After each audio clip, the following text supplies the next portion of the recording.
Vida y muerte son lo mismo, y así son la vigilia y el sueño, la juventud y la vejez. El paso del primero conviértase en el último, y el paso del último conviértase en el primero. Esto dice el filósofo griego Heráclito en su obra Sobre el universo. Vida y muerte son como dos caras de una misma moneda. No se puede pensar una sin la otra, así como no podemos concebir el día sin la noche, el frío sin el calor, el invierno sin el verano o lo alto sin lo bajo. Y uno de los mayores misterios de la vida es qué sucede después de la muerte. Hoy, continuando con esta serie de videos, vamos a profundizar en esta pregunta apoyándonos en la inmensa sabiduría de otro filósofo griego que es Platón. Ya comenzamos.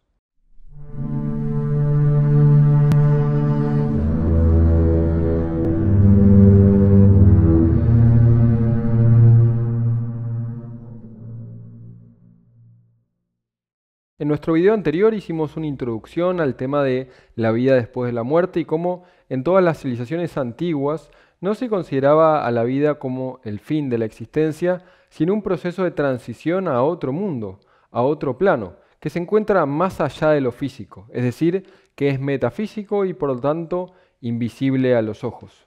También hablamos sobre la importancia de conocer sobre la muerte, no en un sentido morboso, sino porque es parte inherente de la vida misma, ya que todo lo que nace en el universo muere, sea una planta, un animal, un ser humano, como un planeta, un sol y también una galaxia.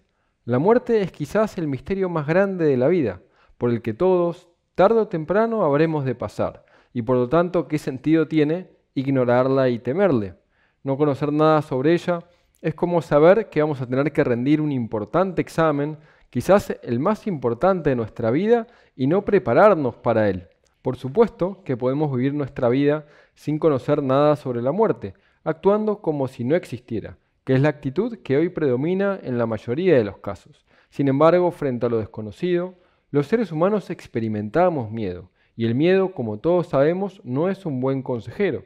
¿No sería acaso preferible prepararnos lo mejor posible para ese examen?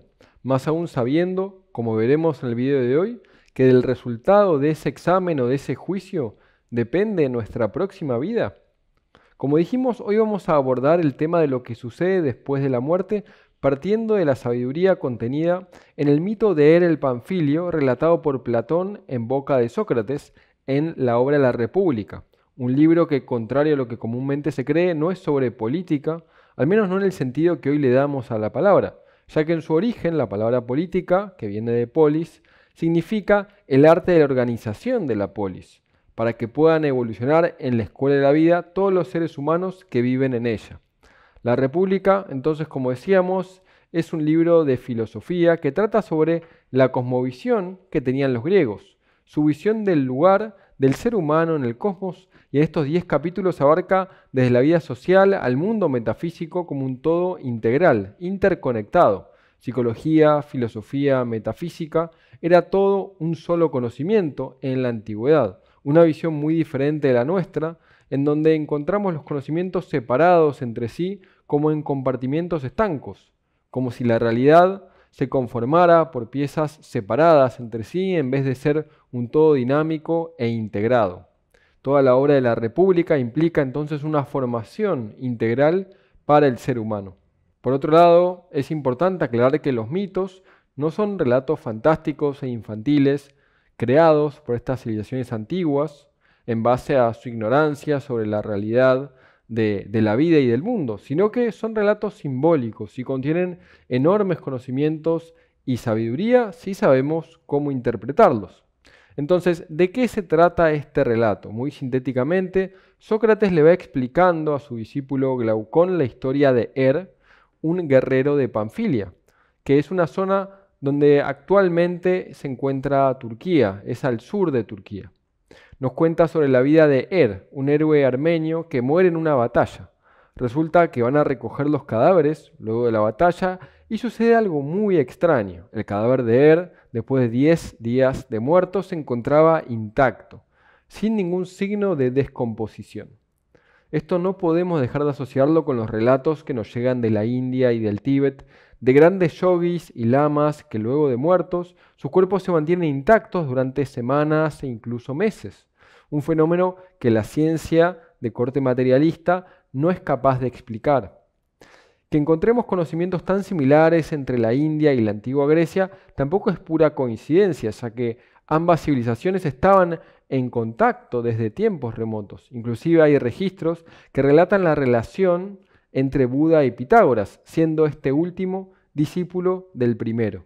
Entonces, volviendo a nuestro mito, 2 días más tarde, cuando el héroe estaba con su cuerpo aún sin descomponerse en la pira funeraria a punto de ser cremado, es vuelto a la vida con la ayuda de los dioses para contar a los vivos el destino de las almas después de la muerte. Lo usan como un testigo para que cuente qué hay más allá de la vida, en el otro mundo, el mundo metafísico. Este relato es muy similar al que encontramos en la iniciación egipcia de los misterios mayores egipcios, en la que el discípulo, guiado por su maestro, sale del cuerpo en el doble, en el cuerpo astral, y le muestra a su maestro la realidad del mundo metafísico. Queda entonces el cuerpo del discípulo en suspensión, unido por el cordón de plata, y luego de verificar el mundo metafísico regresa a su cuerpo, pero ya con otra sabiduría, con otra convicción, preparado para avanzar en su iniciación hasta convertirse en un maestro. Es, al parecer, un héroe muy especial que está pasando por este mismo proceso, y le toca ser testigo y relatar lo vivido al resto de los hombres.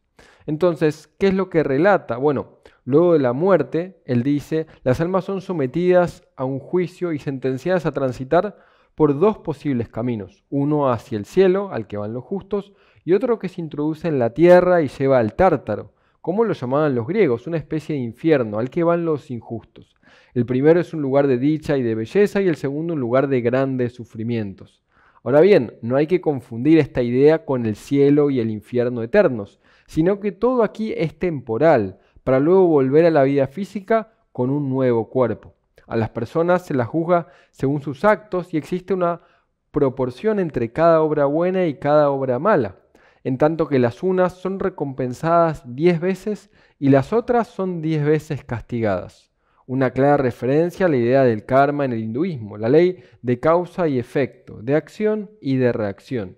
Pero no solamente eso, sino cómo se explica esta multiplicación de la dicha o recompensa por los actos buenos y del sufrimiento por los actos malos. La idea de la compresión de todas las experiencias y de ver toda la vida en un instante al momento de la muerte se encuentra en muchas enseñanzas y doctrinas antiguas, como si una cinta de video se rebobinara a gran velocidad en el momento que irrumpe la energía de lo superior, que tiene tal potencia que produce el desprendimiento del alma del cuerpo. Esto lo podemos razonar con los conocimientos comunes que ya tenemos sobre nuestra propia psicología y nuestras emociones cotidianas. Imaginemos cuál sería el efecto de toda una vida de miles de millones de imágenes y de estados mentales comprimidos en 1 hora, en 1 minuto o en 1 segundo. Solo podemos decir que si esa vida hubiera estado llena de estados positivos, de encuentros agradables de personas, enriquecida de verdades, de trabajo creativo, de afecto, de valor y otras cosas semejantes, el efecto de tal compresión sería un estado de elevación y plenitud inimaginables. Si por otra parte, la vida hubiera estado llena de actos de crueldad, de placer en el sufrimiento ajeno, o de interminables temores, preocupaciones, mentiras y obsesiones, el efecto de la compresión de estos estados sería de enorme sufrimiento. Continuando entonces, concluida la estadía, tanto en el cielo como en el Tártaro, ya transcurridos un total de 12 días, llega el momento del retorno al mundo físico. Y aquí el alma se tiene que presentar ante una corte que está reunida en torno a lo que se llama el uso de Ananke. Un uso es un instrumento manual que sirve para hilar, para hacer hilo. Y Ananke era en la antigua Grecia el dios de la necesidad, el dios de lo inevitable. Este uso entonces es puesto en movimiento por las 3 Moiras, Laquesis, Cloto y Atropos, que personifican el destino.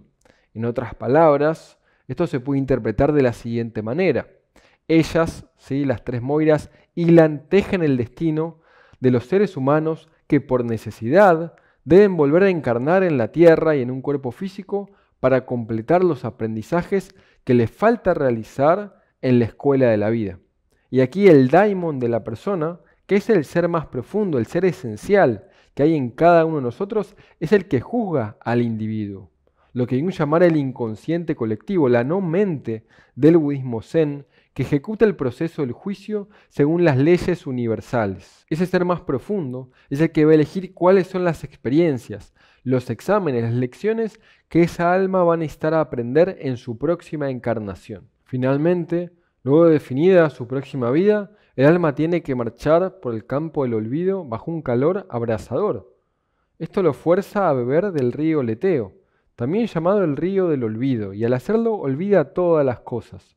Pero Sócrates explica que hay almas que son más inteligentes, más sabias, que no beben tanta agua, sino muy poca, y concluye que es importante para nosotros tener presente esta enseñanza para no caer en el olvido también, y así evitar repetir los mismos errores y las mismas equivocaciones, o en otras palabras, evitar generar un karma negativo, que puede ser, como explican los budistas, tanto de palabra como de obra como de pensamiento, y al contrario, generar un karma positivo. Y esta misma enseñanza la podemos trasladar a nuestra vida cotidiana. Lo importante que es cultivar la atención, la memoria, para aprender de los propios errores y evitar repetirlos una y otra vez. Algo que según esta antigua enseñanza metafísica griega nos va a ayudar no solo en esta vida, sino también en la próxima. Bueno, hasta aquí llegamos con el video y esperamos que les haya gustado. Si les gustó el video, los invitamos a que le den like, a que se suscriban al canal y le den clic a la campanita para recibir todas las notificaciones. Y a continuación les compartimos una invitación a nuestro próximo curso online. Hasta la próxima. ¡Chao! Desde la Escuela Aztlán de Psicología y Filosofía, te invitamos a nuestro nuevo curso de psicoterapia en el que aprenderás los conceptos fundamentales de la psicología profunda de Carl Gustav Jung y del cuarto camino de Gurdjieff, junto con las prácticas para que empieces a cambiar tu vida. Estos métodos te permitirán descubrir conceptos fijos que impiden tu felicidad, agudizar tu inteligencia mental y emocional, lograr mayor seguridad y superar barreras y miedos, recuperar el sentido de interconexión con lo universal y aprender a ser tú mismo, entre muchas otras cosas más. Esto lo podrás lograr a través de las técnicas que ofrece el método Aztlán con más de 60 años de práctica y enseñanza.